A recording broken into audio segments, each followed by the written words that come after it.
This program is rated PG. It contains themes and scenes which may not be suitable for very young audiences. Parental guidance is advised.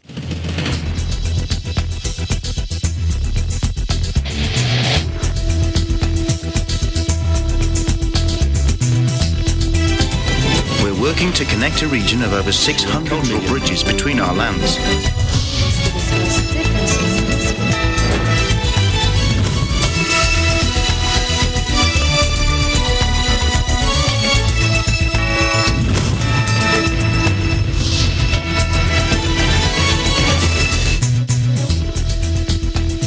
Welcome to ASEAN in Focus. I'm Alma Angeles and we're coming to you live from Manila and Cambodia. Hello, Crystal. Hi, Alma. Good afternoon.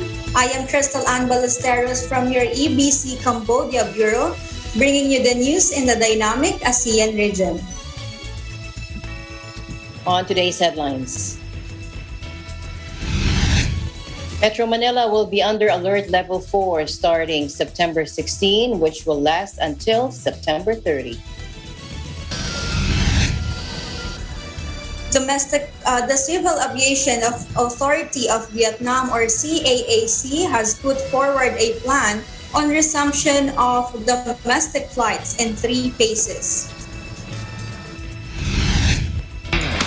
The Philippine Fleet, the primary unit of the Philippine Navy, will hold a series of exercises aimed at boosting its war-fighting capabilities. The Organization for Economic Cooperation and Development, or OECD, launched the OECD Competition Assessment Reviews, Logistics Sector and ASEAN. Logistics and transportation, the lifeblood of trade.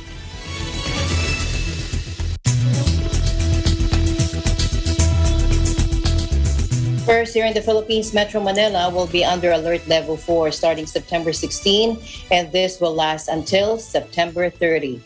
According to guidelines issued today or on Monday by the government's Pandemic Task Force, alert levels are to be determined by the Department of Health weekly based on virus transmission, hospital bed utilization, and intensive care utilization.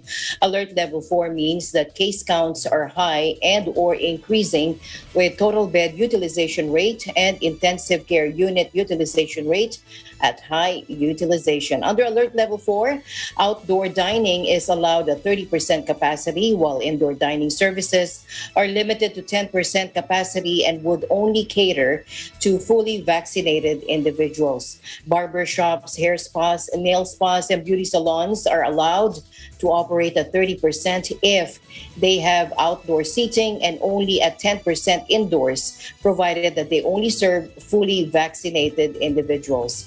Religious gatherings are also allowed at 30% capacity in outdoor venues, but are limited to 10% in indoor venues where only fully vaccinated people may participate.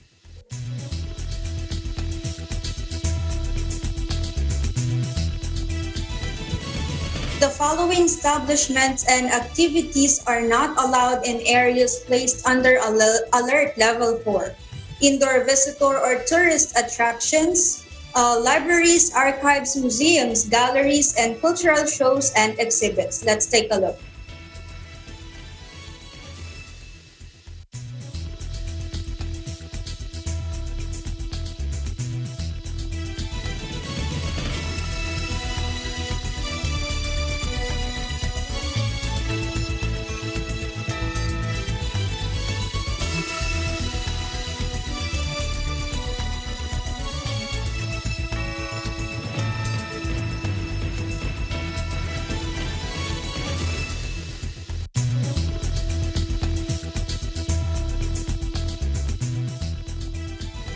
In Thailand, the ministry said schools will resume on-site learning in November if sufficient vaccines are available for students. Here's Esther Odanga joining us live from Thailand. Hello, Esther. Tell us more.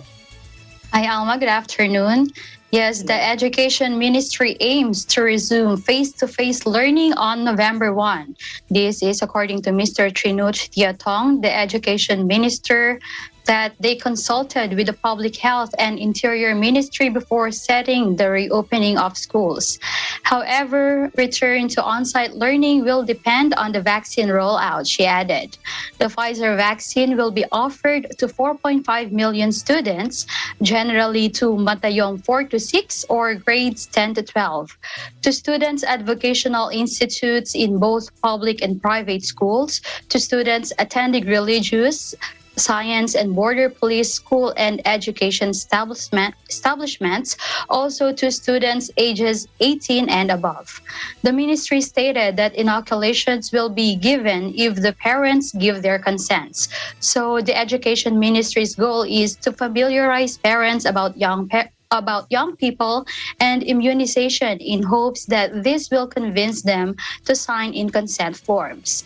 We will be living with COVID-19 and it must be done in a way that does not cause further chaos to students' education, the minister said.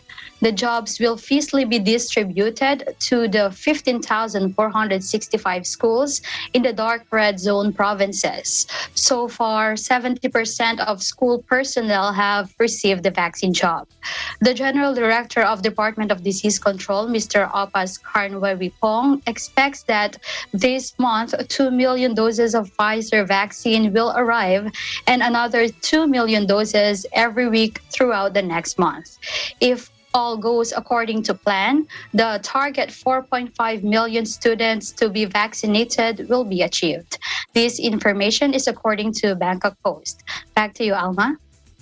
All right, thank you very much, Esther, and looking forward really and interested to the developments coming out of Thailand on schools, on the city and everything. Thank you very much, Esther, and keep safe.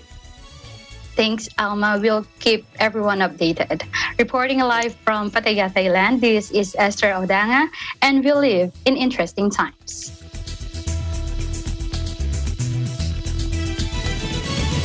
Meanwhile, in the Philippines, global inequity and access to COVID-19 vaccines have affected the vaccination drive, even here in the Philippines. That, according to Dr. Rabindra Abiyasinghe, the WHO's representative to the country. Let's listen in.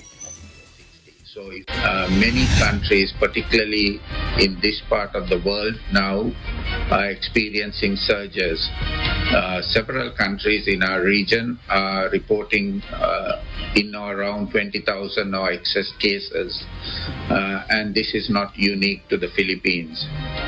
This was expected. In fact, that's why we were working before the Delta variant came, looking at the experience of other countries affected by the Delta variant to push for vaccination of the most vulnerable elderly groups. We have made progress, but unfortunately the progress in the Philippines has been painfully slow. We still have nearly 3.6 million elderly people who have not received a single shot. This is unfortunate, it is unsatisfactory, it's also a reflection of the inequity that we are seeing globally happening within country, which we need to correct urgently. So as COVAX delivers more and more vaccines, we urge for protecting the most vulnerable as quickly as possible.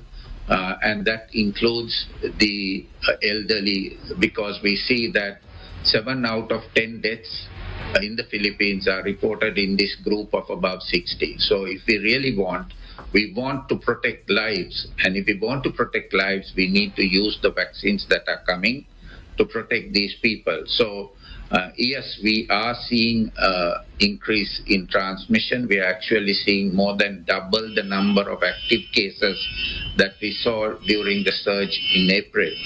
But so far, the healthcare system has been holding up, and that's largely because we are seeing fewer cases among the vaccinated, particularly here in NCR, where you have about 80% of your elderly fully vaccinated.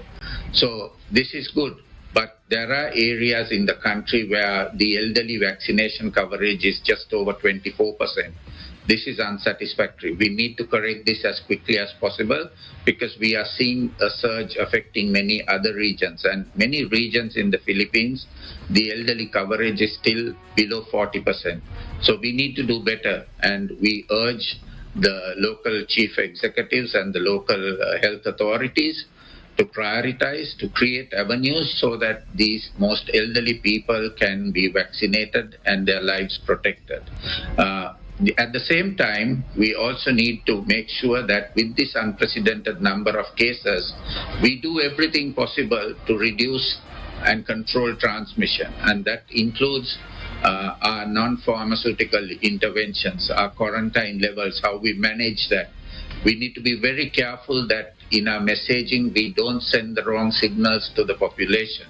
We need to ensure that the movement restrictions that have allowed us to hold at this level are maintained till we see a decrease in the transmission trend. Because if any changes in the policies result in a further increase in transmission, this could result in an overwhelming of the already stretched healthcare facilities.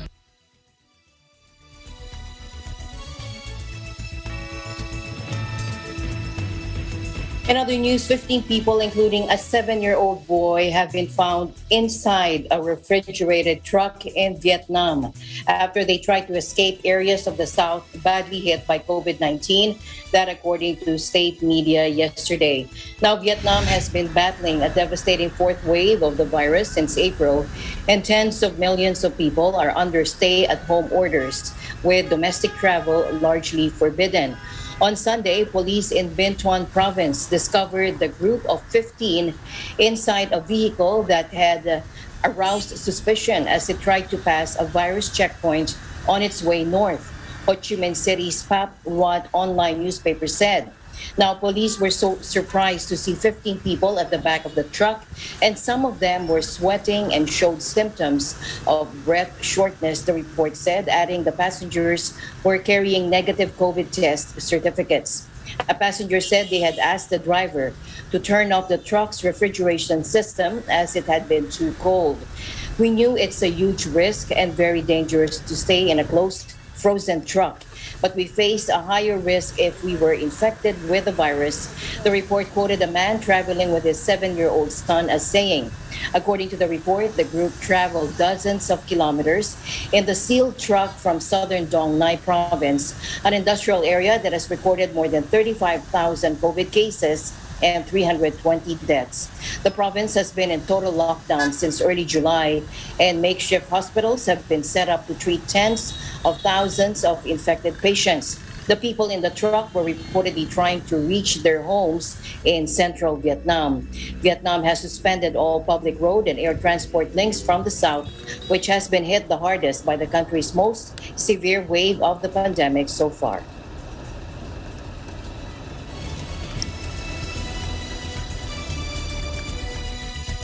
The Civil Aviation Authority of Vietnam, or CAAC, has put forward a plan on resumption of domestic flights in 3 phases. The COVID-19 adaptive plan was designed to ease difficulties against domestic airlines and boost economic recovery for localities. According to VGP News, the first phase will be implemented for 2 weeks on a pilot basis. Airlines would be allowed to resume air routes with a flight frequency not exceeding half that in the first week of April. Eligible passengers could include those who complete mandatory quarantine period, those who have proof of full vaccination against COVID-19 or certificates of recovery from COVID-19. The COVID-19 recovery certificate must be issued within 12 months before the date of departure. The second phase will also last for 2 weeks. Airlines would be allowed to increase flight frequency to 70%. Eligible passengers could include those who complete mandatory quarantine period, those who have proof of full vaccination against COVID-19 or certificates of recovery from COVID-19. The COVID-19 recovery certificate must be issued within 6 months before the date of departure. For the last phase, airlines would be allowed to resume full flights to the levels seen in the first week of April, and there would see no restrictions regarding the types of passengers allowed to fly.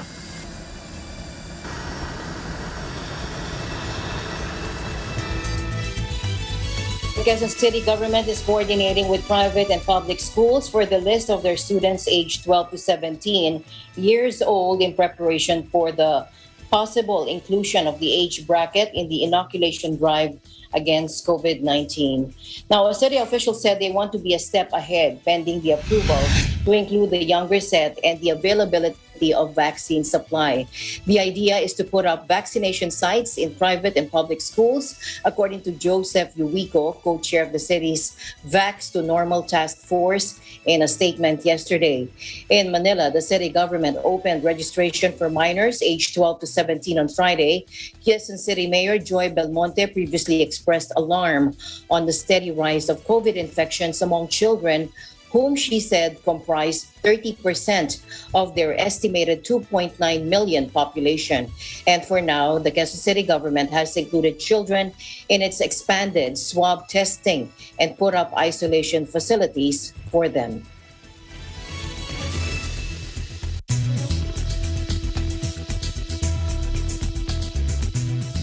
And the news continues here on ASEAN in Focus. Crystal and I will be back right after this.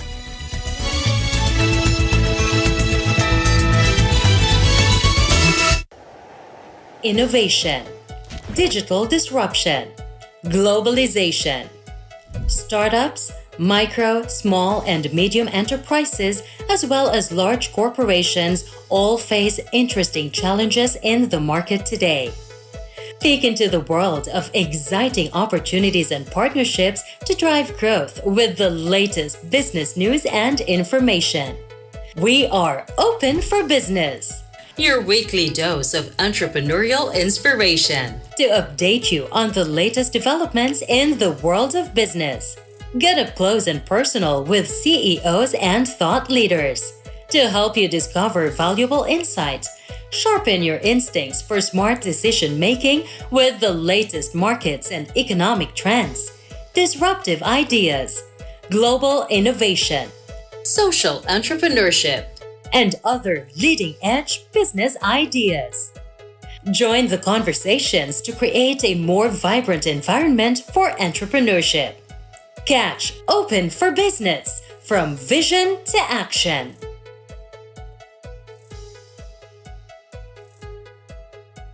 If I were a boy, I think I could understand how it feels to love a girl. I swear I'd be a better man. Hi, this is Venia. Please catch me in Letters and Music, on air and online, this Saturday, September 18th, between 1 to 2 p.m. Only in Net 25. See you!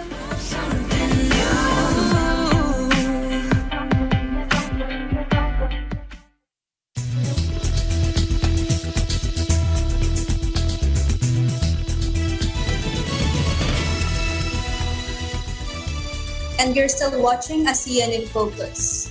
Presidential spokesperson Harry Roque has shrugged off, as bereaved of legal merit, the criticism of a group of human rights lawyers opposing his nomination to be part of a United Nations or UN expert panel that develops and codifies international law. This after the Free Legal Assistance Group, or FLAG, wrote to the UN International Law Commission, or ILC, in New York to voice their opposition to Roque's nomination, alleging he does not possess the qualifications for a seat at the commission. Let's take a look. Sa iba pang bagay, narito po tayo ngayon sa New York dahil po magpipili po ng 34 na mga miyembro ng International Law Commission ang mga miyembro ng United Nations. Ano ba ho itong International Law Commission? Hindi po ito hukuman, hindi po ito'y trabaho, no? Ito po'y 34 na mga eksperto sa larangan ng international law. Ano pong mandato nitong International Law Commission? Ito po ay yung tinatawag na codification of customary international law at yung progressive development ng international law. Talaga pong mahirap maintindihan yan kasi kaya nga po importante na ikaw ay maging eksperto sa larangan ng international law. Ang customary law po kasi sa ayaw at gusto ng mga bansa, ito po ay binding on them. No? At yung progressive development naman po, maski hindi pa po siya customary o hindi pa binding, dapat ito ay ninanais na maging binding sa lahat ng mga bansa. Kaya po progressive ang tawag dyan. Dalawa po ang ating plataforma, kumbaga. No? Unang-una, kailangan magkaroon po ng isang tratado kung saan kinikilala po ng lahat ng mga bansa yung tinatawag nating vaccine equality. No? Hindi po katanggap-tanggap na 85% ang lahat ng bakuna ay napunta lamang sa mga mayayaman. No? Kinakailangan po magkaroon tayo ng tratado kung saan ang lahat ng mga bansa sa daigdig ay magpo-contribute sa isang pondo on the basis of ability to pay para bumili ng mga bakuna. At ang mga bakunang ito naman ay bibigay sa mga bansa depending on need. Ang isang pangalawa po nating tratado na sinasabi sa ating plataforma ay isang tratado kung saan kikilalanin ng buong daigdig na yung mga teritoryong mawawala dahil po doon sa pagtaas ng ating karagatan, dahil po sa global warming, dapat po yung teritoryo na lupa na nagbibigay din ng teritoryo sa ating karagatan ay maging conclusive. Hindi na po dapat mabago maski malubog pa yan sa tubig. Bakit po? Kasi kung magbabago po yung ating mga teritoryo, sigurado po magkakaroon po yan ng hidwaan sa panig ng iba't ibang mga bansa. Hindi po ito full-time job, itong International Law Commission. Wala po itong sweldo. Mayroon lang po mga pagpupulong na gagawin ng, kung hindi po ako nagkakamali, ay ilang linggo kada taon. Wala pong sweldo. Now, bagamat ako po'y nominado ng Pilipinas, yung paghalal po sa akin ay sa aking individual na kapasidad bilang eksperto sa international law. Ito po yung subject na tinuro ko na 15 taon sa UP. Ito rin po ang dahilan kung bakit ako yung naging director ng Institute of International Legal Studies sa UP Law Center.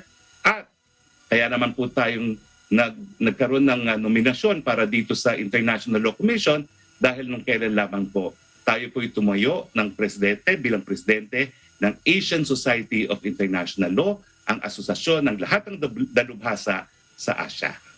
Hahayaan ko na po ang mga estado sa daigdig na magdesisyon kung karapat-dapat ba ho ako na mahalal sa ILC, pero ang kwalifikasyon lang po dapat eksperto po sa larangan ng international law.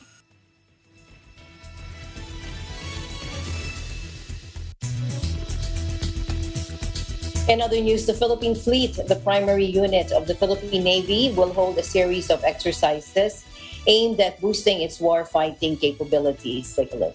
In a statement Monday night, Lieutenant Commander Ryan Luna, Philippine Fleet spokesperson, said the exercise Pagbubuklod officially opened on Monday, and it will be held at the Sangley Point and Ternate, Cavite, and the approaches of Manila Bay until September 17. Exercise Pagbubuklod is an annual maritime exercise conducted by the Philippine Fleet aimed at further enhancing the interoperability and readiness of Philippine Navy units in order to address traditional and non-traditional threats. Among the major exercises will be conducted are the Maritime Interdiction Operation with high-angle sniping, amphibious air support, maritime air surveillance, intelligence surveillance, and reconnaissance, maritime search and rescue, and high-risk visit board search and seizure.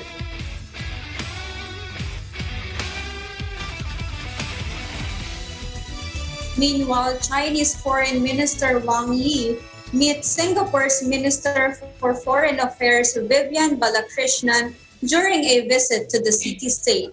Xinhua News reported that Mr. Wang Yi noted that the two sides should work together to push forward the joint construction of the Belt and Road with high quality, give full play to the role of the new Land Sea route, synergize the new land sea route with the Lancong-Mekong Cooperation Mechanism, tap the cooperation potential in the fields including e-commerce, business, artificial intelligence, mobile payment, and big data so as to add new impetus to the development of bilateral ties. He also said China is ready to work with ASEAN countries, including Singapore, to make good preparations for the commemorative event to mark the 30th anniversary of the dialogue relations between China and ASEAN so as to elevate the China-ASEAN relations to a higher level. For his part, Balakrishnan said China and Singapore have maintained an open, candid, and friend-like relationship, and Singapore is grateful for China's provision of COVID-19 vaccines to his country. He also said Singapore supports the acceleration of consultations of the Code of Conduct in the South China Sea and backs the RCEP agreement taking effect at an early date.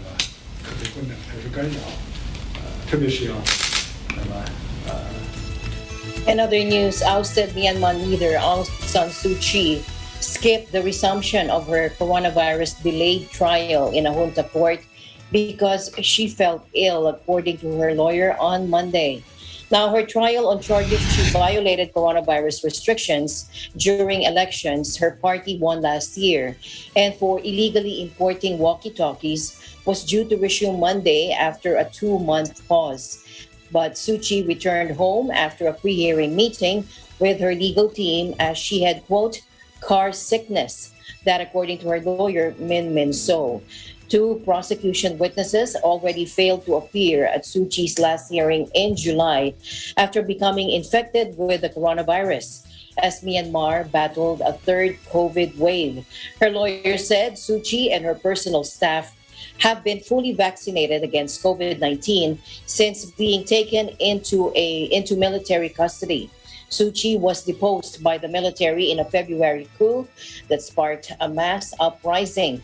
The junta launched a brutal crackdown to suppress opposition, and its forces have killed more than 1,000 civilians since, according to a local monitoring group. Cut off from the world except for brief meetings with her legal team and court appearances, the 76-year-old Suu Kyi faces a raft of charges that could see her jailed for more than a decade.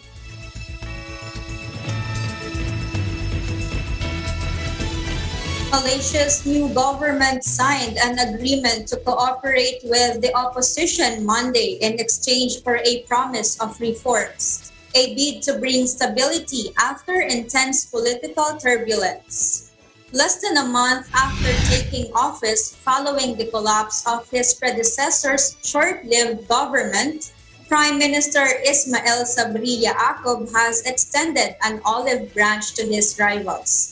Ismail Sabri and representatives of the opposition, led by Anwar Ibrahim, signed the agreement in Parliament as the legislature convened Monday for the first time since the new premier took power. The premier said in a statement that his administration and the Pact of Hope opposition alliance had made national history with the deal.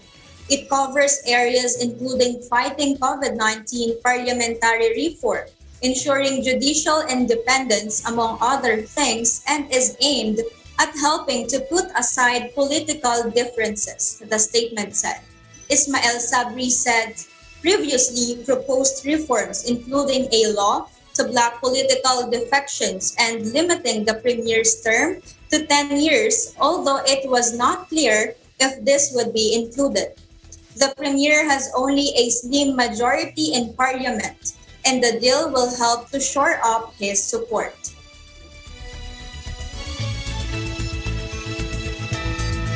Staying in Malaysia, the foreign minister Datuk Saifuddin Abdullah underscored the country's support for an inclusive Afghan-led, Afghan-owned, and Afghan-controlled process towards a lasting political solution that would bring about peace and security in Afghanistan.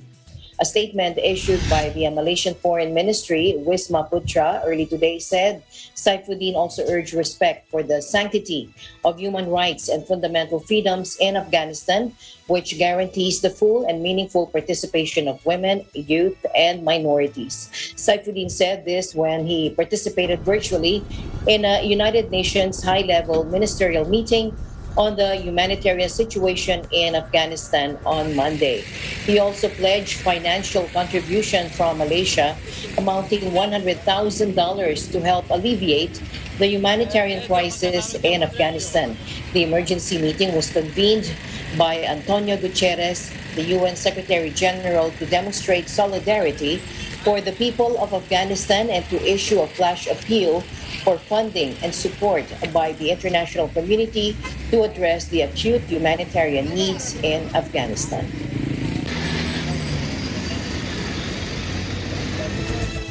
Going back to the Philippines, as the Department of Foreign Affairs or DFA welcomed 367 distressed and undocumented overseas Filipinos from Lebanon, Syria, and Bahrain who flew home via sweeper flights today. A Business Mirror report says that sweeper flights from Beirut, Lebanon, and Manama, Bahrain, mounted by the Office of the Undersecretary for Migrant Workers Affairs, which arrived Monday morning, increases the total number of repatriated Filipinos since the start of the pandemic to 420,205. The flights also flew home 5 human trafficking survivors from Syria. They were illegally hired to work in the country after posing and arriving in the country as tourists. The trafficking victims suffered abuse from their employers as well as poor working conditions until they sought refuge at the Philippine Embassy in Syria. In compliance with health and safety protocols, all passengers were tested and yielded negative result in the RT-PCR COVID-19 test at least 48 hours prior to their departure.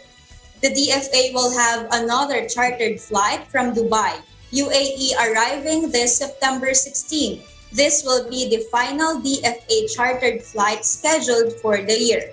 However, repatriations via commercial flights will continue.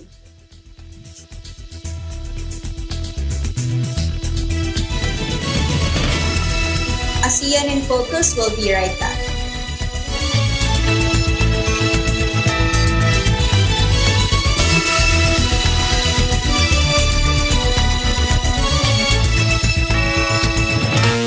Tropical cyclone o bagyo. Ang bagyo ay isang uri ng lagay na panahon na nagdudulot ng malalakas at mabibilis na hangin at pag-ulan na maaaring maging sanhi ng matitinding pagbaha, daluyong ng dagat at pag-uho ng lupa. Narito ang mga dapat gawin bago dumating ang bagyo. Una, alamin ang balita ukol sa panahon at mga anunsyong pangkaligtasan. Alamin ang plano ng komunidad sa pagbibigay babala at paglikas. Suriin ang bahay at kumpunihin ang mga mahina at sirang bahagi. Ihanda ang gobag na naglalaman ng mga pangangailangan ng pamilya. Ilikas ang mga alagang hayop sa ligtas na lugar. Kapag inabisuhan ang kinauukulan, mabilis na lumikas sa itinakdang evacuation center. Narito naman ang mga dapat gawin habang may bagyo. Una, maging mahinahon. Manatili sa loob ng bahay o evacuation center at makinig sa pinakabagong balita at taya ng panahon. Patayin ang main switch ng kuryente at valve ng tubig. Gumamit ng flashlight o emergency lamp. Maging maingat sa paggamit ng kandila o gasera. Umiwas sa mga salaming bintana. Ito naman ang dapat gawin pagkatapos ng bagyo. Hintayin ang abiso ng kinauukulan na ligtas ng bumalik sa tahanan.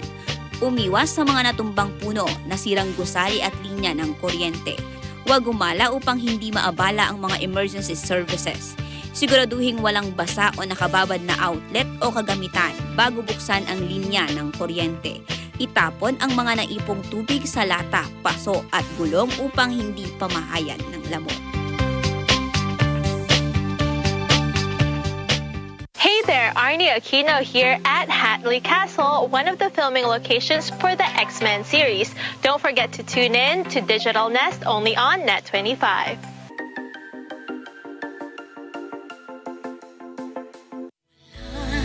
Nang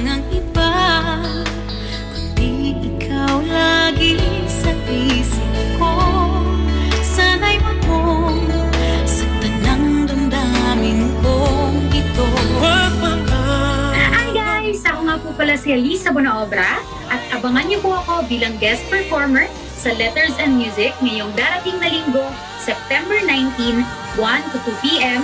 Siyempre, dito lamang sa Net 25. See you!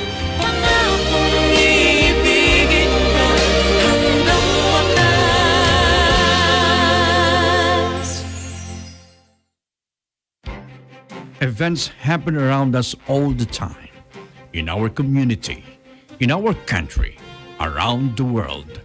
Events that affect people, move communities, or simply inspire us. Interesting events that people need to know. In these interesting times, we continue to be a competent partner in delivering news about these events. Fast, accurate, balanced. Eagle News, because we live in interesting times.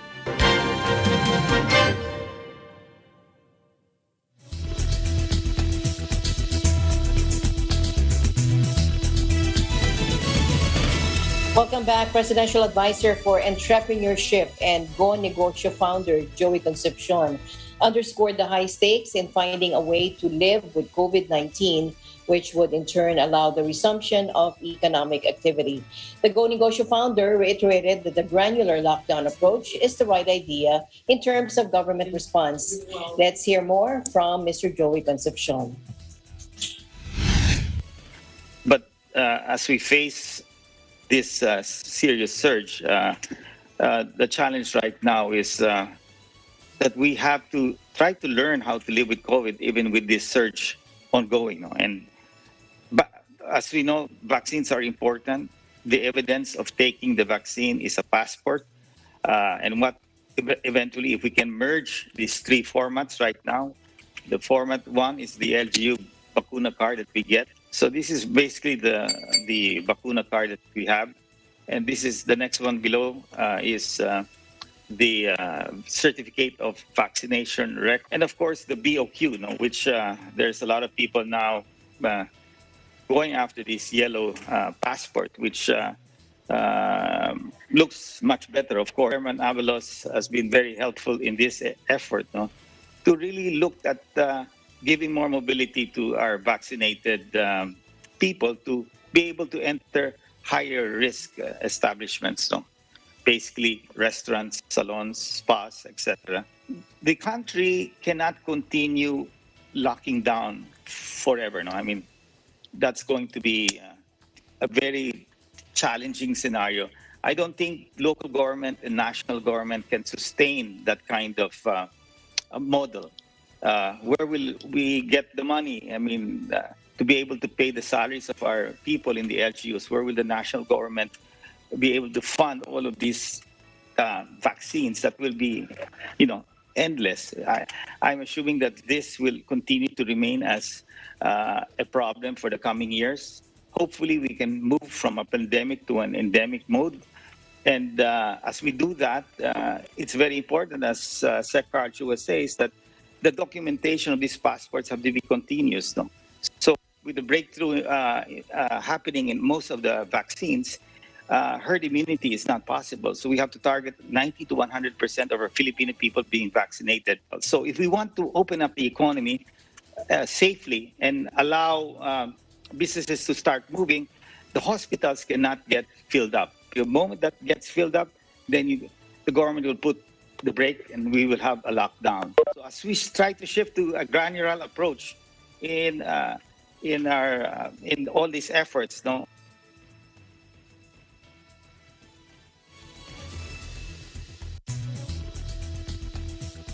The Philippine Ports Authority's growth in the January to July period has exceeded its target despite the limitations brought about by the COVID-19 pandemic. PPA General Manager J. Daniel Santiago said the state-owned port operator and regulatory body has already surpassed its target for this year despite the pandemic, based on recent performance highlights as of end of July. Santiago said the Port Authority recorded cargo throughput growth of 20.27%, 15.35% for container throughput, and 5.66% per ship calls as of July 31. This pushed revenues to 9.7 billion pesos for the said period, an 8.58% increase from 8.9 billion pesos the year prior. PPA has set a revenue growth target of 6 to 7% for the year. Santiago noted that the PPA will continue to implement more port projects this year beyond the 451 completed port projects since 2016.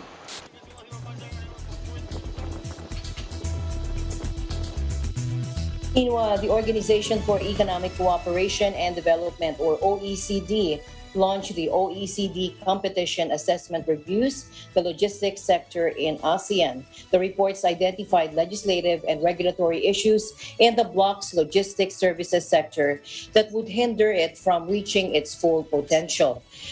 The reports provided robust, pragmatic, non-binding policy recommendations to ASEAN governments to help the industry boost overall growth and expedite its recovery from the negative impact of the COVID-19 pandemic. Take a look.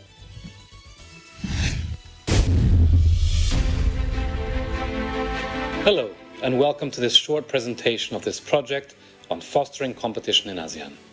I'm Ruben Maximiano, a senior competition expert at the OECD.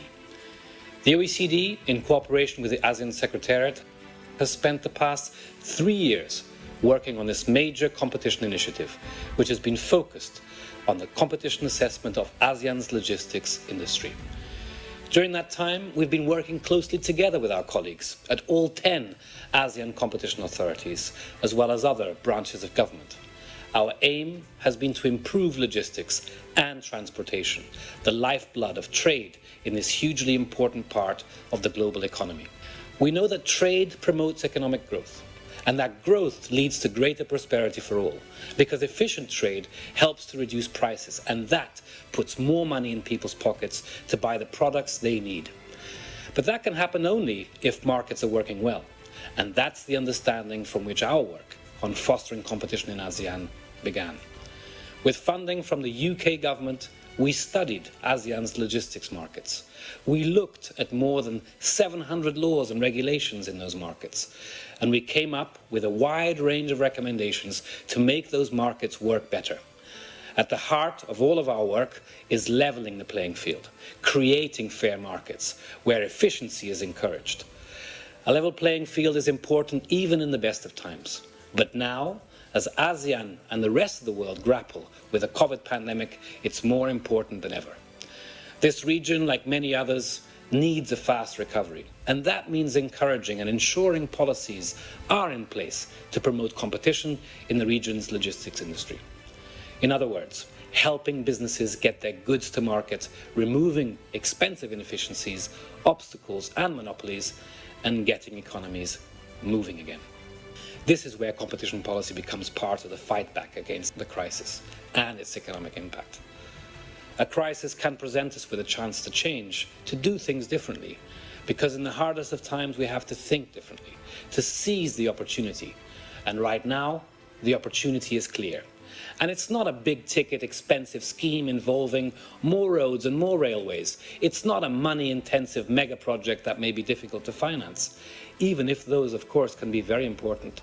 It's about taking the resources and assets we already have and using them better, using them smarter. It's an almost zero-cost regulatory refresh that will free up businesses to do what they do best.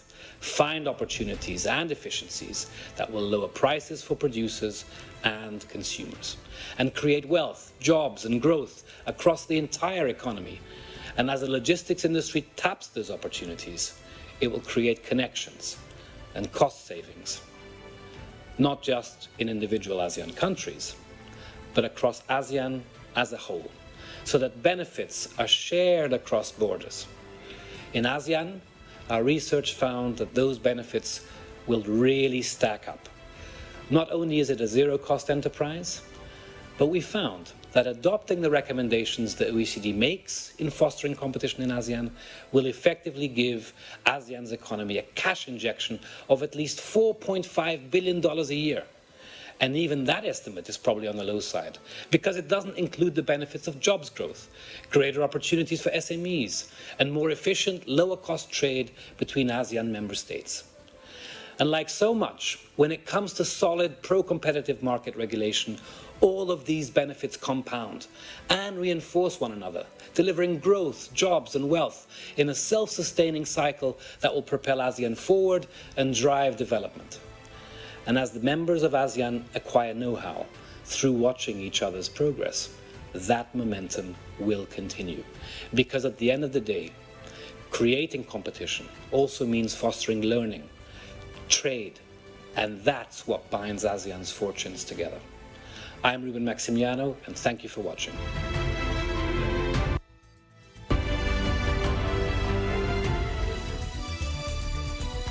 And the news continues here on ASEAN in Focus. We'll be right back.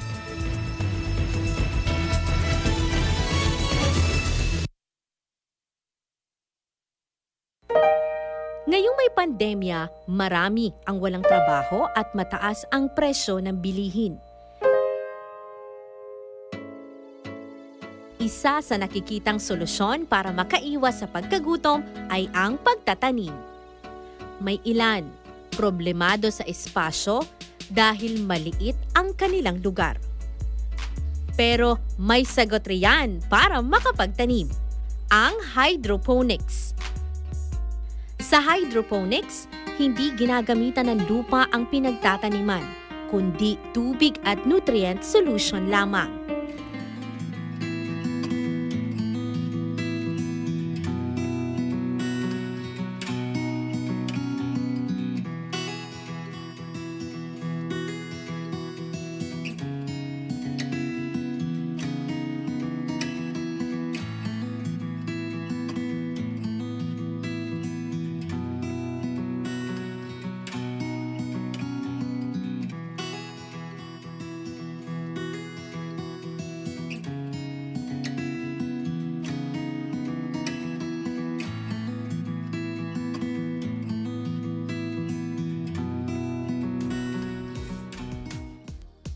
Sa hydroponics, makakapagtanim ka ng gulay at kahit anong halaman. Masusolusyonan ang problema sa kagutuman at matutugunan ang seguridad sa pagkain.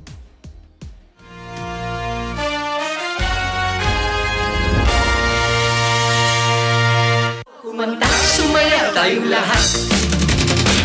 Saya-saya.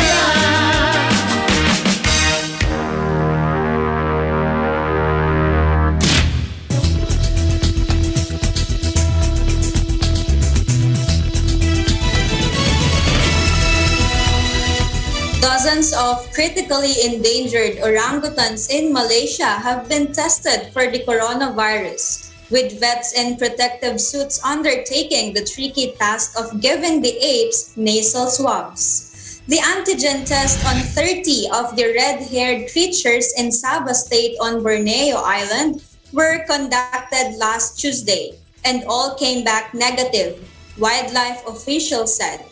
They were the first virus test on orangutans in the Southeast Asian country and were ordered after staff at a rehabilitation center and wildlife park became infected. Malaysia is fighting a serious COVID-19 outbreak driven by the highly contagious Delta variant and has been reporting thousands of cases and hundreds of deaths each day. Sabah, on the northeastern tip of Borneo and home to vast tracts of jungle and a kaleidoscope of rare animals, has also faced a surge in cases. Bornean orangutans are classified as critically endangered by protection group of the International Union for Conservation of Nature. Their populations have declined by more than 50% over the past 60 years, according to the WWF, as the animal's forest habitat has been progressively cut down to make way for agricultural plantations. Borneo is shared between Malaysia, Indonesia, and Brunei.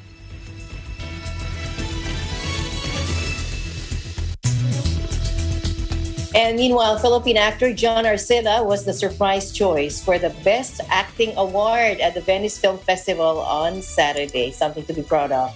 The 55-year-old took home the prize for his starring role in On the Job, The Missing Eight, a crime thriller that delves into corruption and fake news. Though presented as a film at the festival, it's due to be cut into a 6-part miniseries for HBO. Arcila stars as a radio host forced to rethink his support for the Philippine government after a series of assassinations. He eventually transforms into a gun-toting revolutionary in a role described by The Hollywood Reporter as pure fantasy. The film is a sequel to the 2013 film On the Job by director Eric Matias, you can see here, which was a huge success in the Philippines, telling the story of prisoners used by the government as hitmen. Little known internationally, Arcila has won multiple awards at his home for his work on TV and film. He's perhaps best known for General Luna, a 2015 biopic about legendary 19th century military commander Antonio Luna.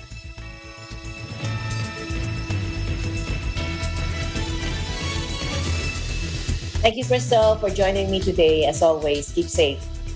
You too, Alma. And that is the latest news in the Southeast Asian nations. Stay updated about the ASEAN region. I am Crystal Ann Ballesteros from your EBC Cambodia Bureau, and we'll live in interesting times. And we'll see you back tomorrow. I'm Alma Angeles. We live in interesting times.